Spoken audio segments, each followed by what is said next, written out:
Durante esta semana que viene se darán a conocer de manera formal y oficial por parte del Servicio Electoral cuáles son las listas constituyentes que van a competir el próximo 11 de abril. La siguiente cápsula tiene por objetivo mostrarles cuáles son los desafíos y apuestas que cada una de las listas constituyentes les corresponde de aquí en adelante.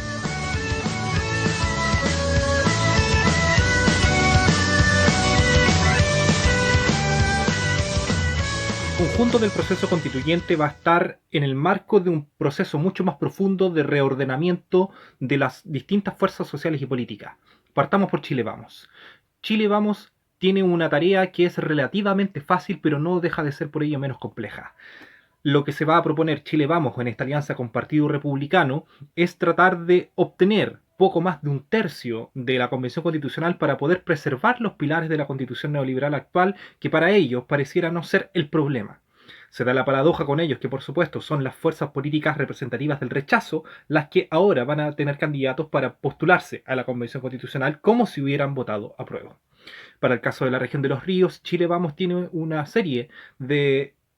candidatos y candidatas convencionales constituyentes que en lo grueso vienen de la participación en los gobiernos de Sebastián Piñera. Y eso, por supuesto, que va a ser una nota fundamental, dado que exponen a una suerte de evaluación o plebiscito sobre la gestión del gobierno.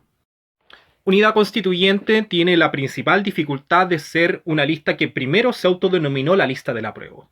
Y eso sin lugar a duda que es complejo, porque todos sabemos, o al menos quienes estamos un poco más informados de lo que ocurre políticamente, que lo que se denomina unidad constituyente no es nada más que la vieja concertación. Los partidos clásicos, Democracia Cristiana, Partido Socialista, PPD, Partido Radical, pero que suma a su vez al Partido Ciudadanos, del ex ministro de Michelle Bachelet, Andrés Velasco, y al Partido Progresista, de Marco Enrique Jominami, que justamente ambos formaron parte de la vieja concertación.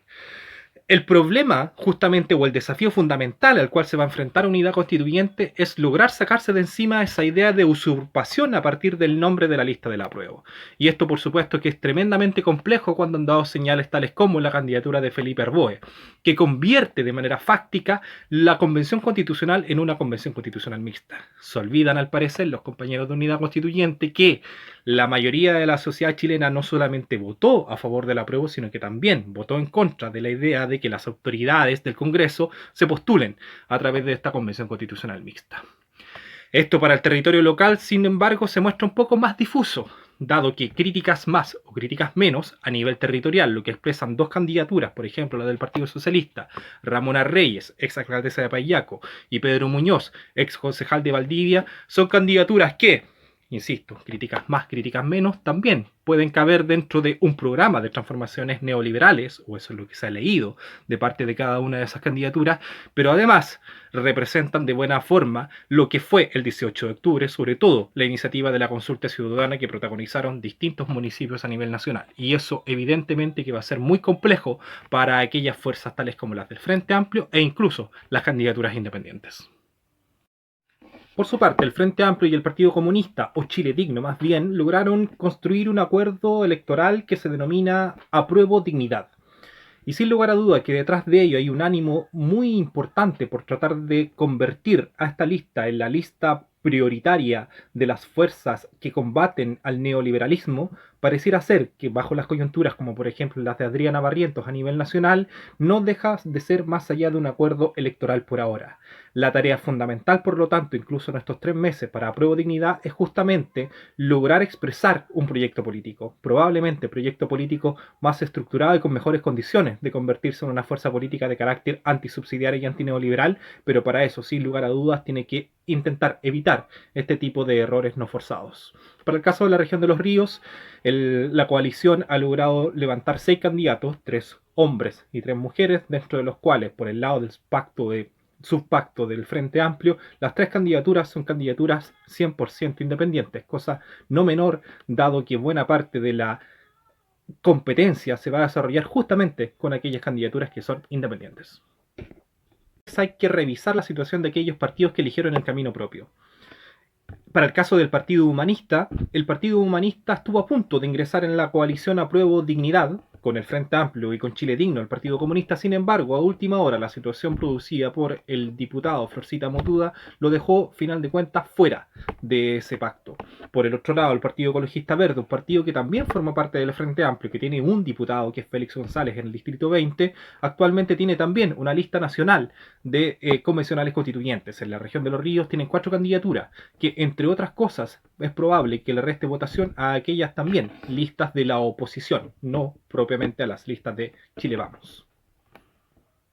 Si llegamos a los independientes, de acuerdo a las cifras del Servicio Electoral, aproximadamente 400.000 personas a nivel nacional patrocinaron alguna candidatura independiente. Y eso, si tomamos por referencia las 8 millones de personas que aproximadamente votaron en el plebiscito del 25 de octubre pasado, no representaría más de un 5% del total de la población en condición de haber patrocinado alguna candidatura. Por otra parte, si tomamos por referencia el total del padrón de 14 millones, no estaríamos más allá de un 2 a 3% del total de ese padrón. Esa es la primera señal importante y el primer desafío para los independientes, dado que justamente ellos salieron a decir como un argumento que hay un 94% de la población chilena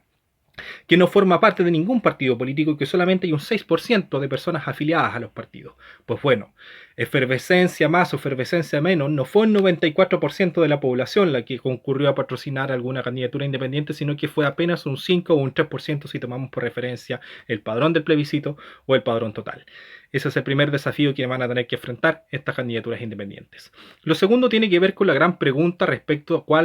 qué tanta independencia efectivamente son capaces de expresar. La pregunta abierta que queda y que muchos se hacen es: felices y forrados e independientes no neutrales, con estructuras de carácter nacional, candidaturas presentadas en distintos de